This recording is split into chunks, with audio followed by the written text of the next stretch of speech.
नमस्कार. Yes news महाराष्ट्रामध्ये आपल्या सर्वांचे स्वागत. वीर सरदार सूर्यराव काकडे यांच्या जीवनावरील काव्यसंग्रहाचे प्रकाशन, पुरस्कार वितरण सोहळा उत्साहात संपन्न. काकडे देशमुख शिक्षण संस्थेचे उत्कर्ष साधना राष्ट्रीय मंच आणि राजयुवा प्रकाशन यांच्या संयुक्त विद्यमाने आयोजित साल्हेर युद्धात धारातीर्थ पडलेले छत्रपती शिवाजी महाराजांचे बालमित्र वीर सरदार सूर्यराव काकडे यांच्या जीवनावर आधारित प्रातिनिधिक काव्यसंग्रह प्रकाशन व पुरस्कार वितरण सोहळा पुणे येथील शाहू कॉलेज येथे अत्यंत दिमागदार आणि उत्साहपूर्ण वातावरणात संपन्न झाला. या कार्यक्रमाच्या माध्यमातून नव्या पिढीने वीर सरदार सूर्यराव काकडे यांच्या शौर्य, पराक्रम, राष्ट्रनिष्ठा आणि त्यागातून प्रेरणा घेऊन आपले चारित्र्य घडवावे, तसेच युवकांमध्ये देशप्रेम, राष्ट्रभक्ती आणि इतिहासाबद्दल अभिमान जागृत व्हावा हा महत्त्वपूर्ण संदेश देण्यात आला. कार्यक्रमाचे आयोजन वीर सरदार सूर्यराव काकडे यांचे वंशज प्राचार्य शरदचंद्र काकडे देशमुख, राजयुवा प्रकाशनचे प्रमुख गौरव पुंडे आणि संपूर्ण कार्यकारिणी टीम यांच्या वतीनं करण्यात आलं होतं. कार्यक्रमास प्रमुख पाहुणे म्हणून तृप्ती देसाई, ज्येष्ठ कवी विलास बाबर, राव सर, वनाधिकारी लक्ष्मण शिंदे आदी मान्यवर उपस्थित होते.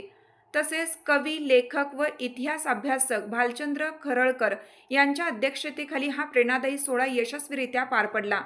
या कार्यक्रमास महाराष्ट्र, कर्नाटक, तेलंगणा आणि गुजरात राज्यामधून आलेल्या कवी, कवयित्री, साहित्यिक व इतिहासप्रेमींची लक्षणीय उपस्थिती होती. काव्यसंग्रह प्रकाशनासह विविध क्षेत्रातील मान्यवरांचा गौरव आणि पुरस्कार वितरण करण्यात आले. उपस्थितांनी वीर सरदार सूर्यराव काकडे यांच्या शौर्यगाथेचे स्मरण करत इतिहास संवर्धन आणि राष्ट्रभक्तीची प्रेरणा जपण्याचा संकल्प व्यक्त केला.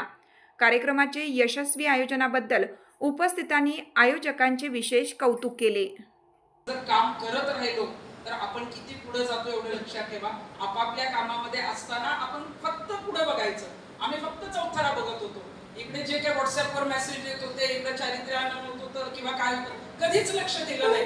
आणि मग जेव्हा जी लोक विरोध करत होती तीच लोक नंतर माझ्याबरोबर सेल्फी घ्यायला आली आणि तेव्हा म्हटलं की आपण हे दिलेलं कामातून उत्तर आहे. त्यांच्या ट्रोलिंगला जर कमेंट देत बसले असते, उत्तरं देत बसले असते तर आंदोलन कुठलंच यशस्वी झालं नसतं. त्यानिमित्तानं सुप्रीम कोर्टातून ऑर्डर आल्या सगळ्याच मंदिरांसाठी, सगळ्याच जाती धर्माच्या मंदिरासाठी, अगदी दर्गा असेल, मस्जिद असेल, सगळ्यासाठी तो नियम लागू होतो. आणि हे सगळं तुमच्या आशीर्वादामुळे झालं. असेच आशीर्वाद माझ्या पाठीशी तुमचे असू दे. तुम्हाला सगळ्यांना पुन्हा एकदा या कार्यक्रमाला सगळ्यांना मनापासून शुभेच्छा देते आणि इथेच थांबते. महाराष्ट्राचा सर्वात उंच किल्ला साल्हेर किल्ला, त्या साल्हेरच्या पायथ्याशी 3 प्रहर साधारण 9 ते 10 तास घनघोर चाललेल्या युद्धामध्ये दोन्ही बाजूने 10,000 लोक मारली गेली. रक्ताचा, चिखलाचा, रक्त चिखलाचा चिखल झाला होता. कोणी कुणाला कापतं हे कळत नव्हतं. कारण तलवारीचा खणखणाट, तोफांचा आवाज, घोड्यांची किंकाळी ह्या गोंधामध्ये आणि मातीचा उडलेला धुळा, या युद्धामध्ये कोण कुणाला कापतं हेच कळत नव्हतं. अशा वेळी शत्रूनं ओळखलं की हा अग्रस्थानी असलेला जो मावळा आहे सूर्यराव काकडे, हा युद्ध फिरवणार, तर ह्या व्यक्तीलाच तोफीच्या तोंडी दिलं पाहिजे. म्हणून शत्रूनं बरोबर डाव करून, जसं पाऊनखिंडीच्या लढाईमध्ये बाजी प्रभूंना लक्ष करून मारलं गेलं, तसं या साल्हेरच्या मैदानामध्ये शत्रूने बरोबर सूर्यरावांना हेरलं. कारण सूर्यराव दोन्ही हातामध्ये तलवारी घेऊन घोड्यावर बसले असताना दोन्ही हाताने ते शत्रूला कापत होते.